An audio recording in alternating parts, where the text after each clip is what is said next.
Hear me out. What if we gave Sonic characters Pokemon?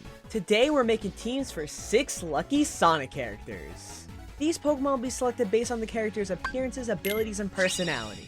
So, without further ado, let's start off with the main man himself, Sonic the Hedgehog.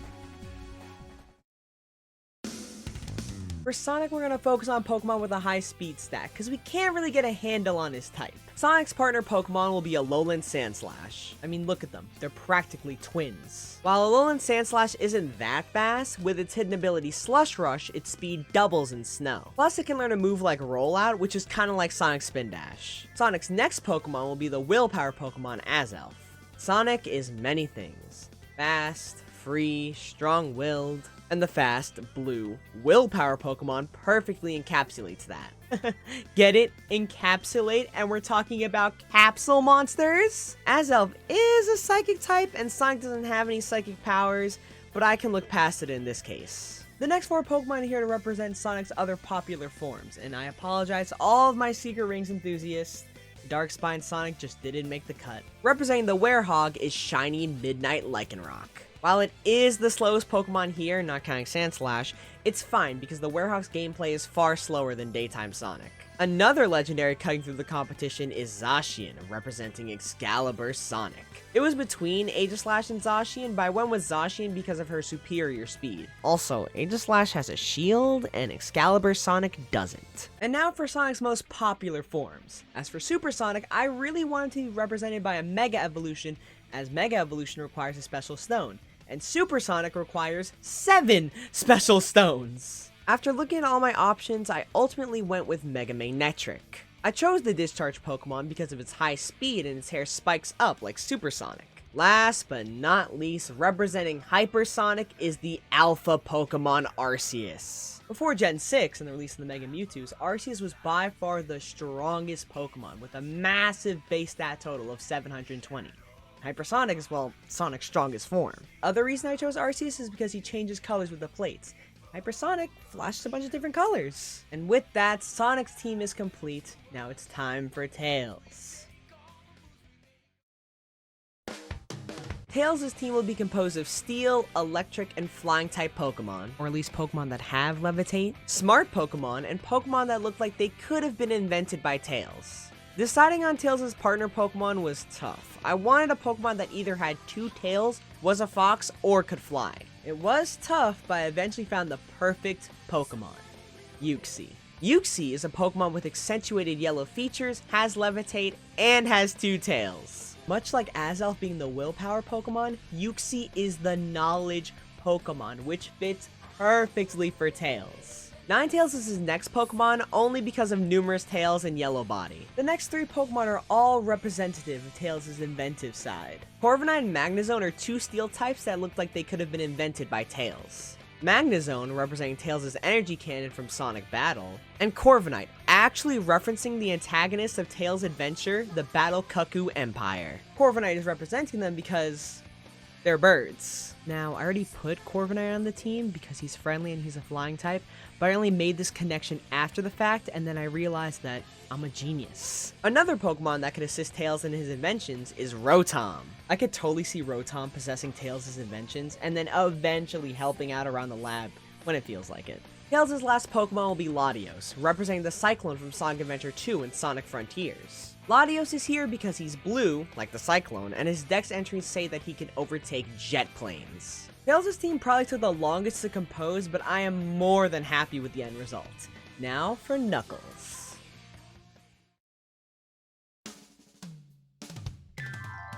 Knuckles' team selection is actually pretty varied. To join his crew, you need to be a physical attacker and have the ground, fire, or fighting type. Knuckles' partner Pokemon was an easy choice, Shiny Sandslash. Sandslash, being a bulky physical attacker that's a ground type, is perfect for Knuckles, who's tough and can dig in the adventure games. And I obviously specified Shiny Sandslash because of the beautiful red spines. But Sandslash isn't the only ground type on Knuckles' team, as we also have the Paradox Pokemon Great Tusk. Great Tusk being a ground fighting type fits extremely well, considering that if Knuckles were a Pokemon, I do think that he'd be ground fighting. I also think that Great Tusk's rough aesthetic fits Knuckles really well. The only issue with Sandslash and Great Tusk is that they can't do what Knuckles is most famous for, punching. But that's where our next Pokemon comes knocking, Hitmonchan. This one is really easy. Hitmonchan's whole thing is punching, so he fits like a glove. Keeping the fighting types coming, Phalanx is an odd pick, but I do have a reason. Phalanx is only here to represent the platoon of Koko Knuckles is watching over in Sonic Frontiers. Yeah, that's it. We have representation for one of the highs of the franchise, Sonic Frontiers.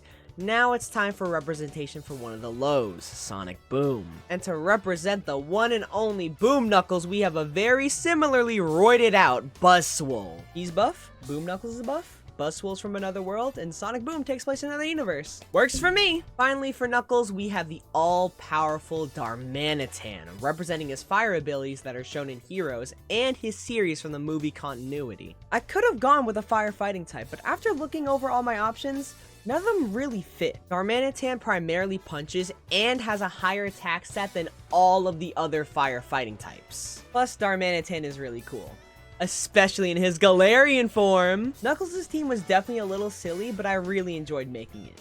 On to Amy.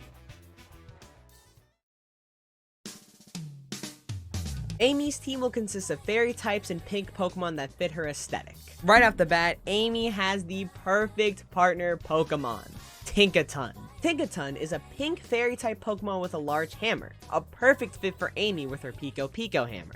Another fitting Pokemon for Miss Rose is Florges, because flowers. Next we have Mesprit, the emotion Pokemon. Mesprit is here to complete the Lake Trio, and it being the emotion Pokemon fits really well with Amy, who's the beating heart of the Sonic cast. The Psychic type actually fits really well with Amy because of her using tarot cards to guide her. On the topic of Psychic types, Latias soars in to be Amy's next Pokemon. She's here for the same reason as Mesprit, completing a legendary duo. Her dex entries also mention that she's very sensitive to emotions, and she could just straight up turn invisible, just like Amy from 06. The final legendary for Amy is gonna be Enamorus. Enamorus' dex entry says how its love provides fresh life across a region. And while this isn't an exact one-to-one comparison, Amy did say during Frontiers that she wants to spread her love throughout the world. Last but not least for Amy is Mega Audino. Audino is a Pokemon committed to helping others, much like Amy. Plus the Mega spices it up and adds the Fairy type. I considered Blissey, but Audino edged it out because of the Mega and the Fairy typing. With the sun setting on Amy's team, the Ultimate Life Forms team emerges from the dead of night.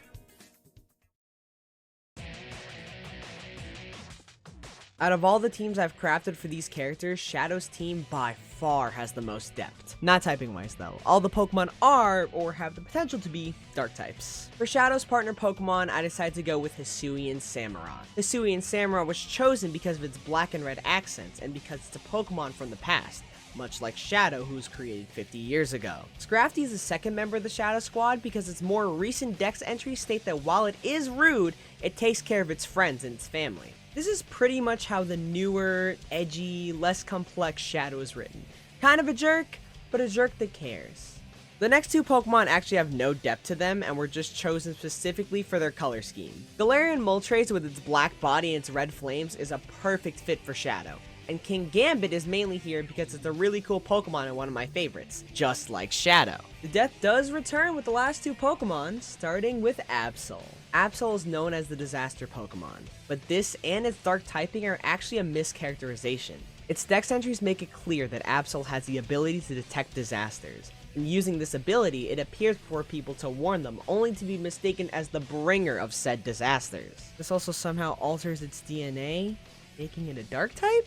This represents how Shadow's modern interpretation and the interpretation of casual fans is a mischaracterization of Shadow. Everyone who played Adventure 2 in 06 know that Shadow isn't some edgelord as he's made out to be. He had a whole character arc in SA2, and 06 shows that he's not a jerk and will even help people in conflict like he did when he traveled with Silver to the past. And for Shadow's last Pokemon, I've decided to go with the synthetic Pokemon, Silvally. Silvally was chosen because of its origins as an artificial Pokemon, just like Shadow. I also subscribe to the theory that Gerald modeled Shadow after the mural in Hidden Palace from Sonic 3. This all ties back to Silvally and the RKS system being modeled after Arceus. With the Shadow Squad completed, it's time for our final character. Let's see which Pokemon will inhabit the Eggman Empire.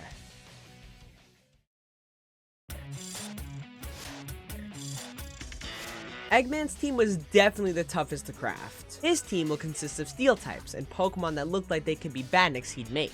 Let's kick this team off with Mega Metagross. Regular Metagross is already extremely powerful as a pseudo-legendary, and the dex emphasizes its intelligence, perfect for one of the smartest characters in the series. However, Mega Evolution really ramps up its aggressive side and its brutality. Eggman isn't exactly brutal, but I'll take any excuse I can to give him a Mega. Eggman's most famous creation is Metal Sonic, and I found the perfect Pokemon to represent him, Togedemaru. As hilarious as it is to have Metal be represented by this goofy rat, as the Steel-type Pika clone, I think it fits. The massive Celesteela makes his appearance as the third member of Eggman's team. If Eggman were in the Pokemon world, he would undoubtedly take interest in the mysterious and powerful Ultra Beasts. And out of the Steel types, I think he picks Celesteela over Kartana or Stakataka. And Celesteela looks like a pretty fun boss fight that he'd cook up. In similar fashion, Iron Thorns will be selected, as all of the Violet Paradox Pokemon have futuristic metallic designs. Speaking of designing, the great Team Plasma revived an ancient bug Pokemon, designed a metallic shell and cannon for it, and I think Eggman would be extremely interested in that.